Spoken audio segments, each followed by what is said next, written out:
L'initiation à la divinité est un concept qui se réfère à un processus par lequel un individu cherche à se rapprocher ou à se connecter à une dimension spirituelle, souvent associée à une force supérieure, une énergie cosmique ou un être divin.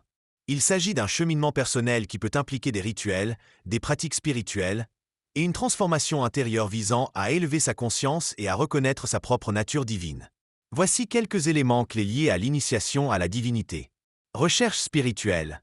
L'initiation à la divinité est souvent le fruit d'une quête personnelle de sens, de vérité et d'une recherche de connexion avec quelque chose de plus grand que soi.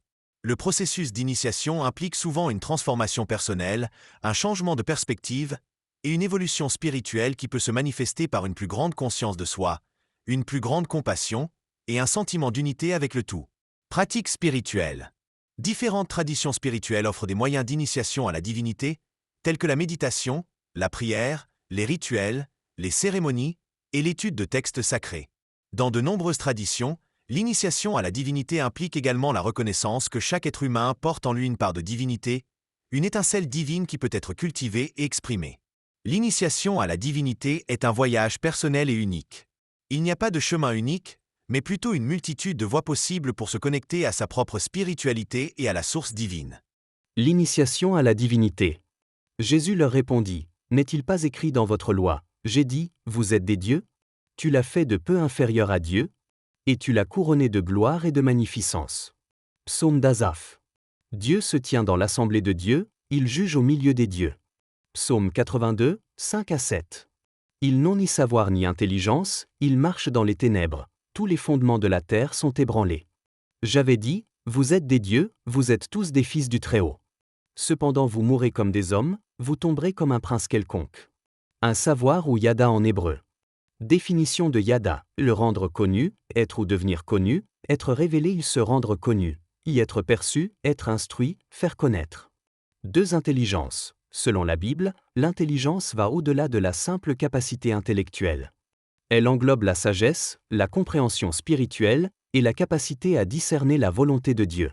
C'est une qualité liée à la foi et à la révélation divine, permettant de comprendre les mystères de Dieu et d'appliquer ses principes dans la vie quotidienne. Élément clé de l'intelligence selon la Bible. L'intelligence, dans le contexte biblique, est souvent associée à la sagesse, qui est la connaissance de la vérité et la capacité à l'appliquer dans toutes les situations. L'intelligence spirituelle est souvent considérée comme un don de Dieu, une connaissance révélée par le Saint-Esprit qui éclaire l'esprit et permet de comprendre les vérités spirituelles. L'intelligence spirituelle permet de discerner la volonté de Dieu, de distinguer le bien du mal et de prendre des décisions conformes à ses principes. Transformation de l'esprit. L'intelligence, selon la Bible, n'est pas seulement une capacité intellectuelle, mais aussi une transformation de l'esprit, un renouvellement de la pensée qui conduit à une compréhension plus profonde de Dieu et de ses voies. Application pratique. L'intelligence biblique n'est pas théorique, mais pratique. Elle implique l'application de la connaissance acquise à des fins justes et la recherche de la volonté de Dieu dans tous les aspects de la vie. En résumé, l'intelligence selon la Bible est une combinaison de sagesse, de révélation divine, de discernement, de transformation de l'esprit et d'application pratique des vérités spirituelles. Elle est un don de Dieu qui permet de grandir spirituellement et de vivre une vie en accord avec sa volonté. Donc, on est initié à la divinité par le savoir et l'intelligence qui vont t'aider à comprendre que tu es divin, je suis divin et nous sommes divins. Le reste consiste à grandir dans la profondeur et à la hauteur des choses spirituelles jusqu'à atteindre la stature parfaite du Christ selon Éphésiens 4, 13-15. Jusqu'à ce que nous soyons tous parvenus à l'unité de la foi et de la connaissance du Fils de Dieu, à l'état d'homme fait, à la mesure de la stature parfaite de Christ, afin que nous ne soyons plus des enfants, flottant et emportés à tout vent de doctrine, par la tromperie des hommes, par leur ruse dans les moyens de séduction, mais que, professant la vérité dans la charité, nous croissions à tous égards en celui qui est le chef, Christ. Aimez, abonnez-vous et partagez votre chaîne YouTube Les Amis de l'époux en cliquant aussi sur la cloche afin de suivre nos enseignements en temps réel.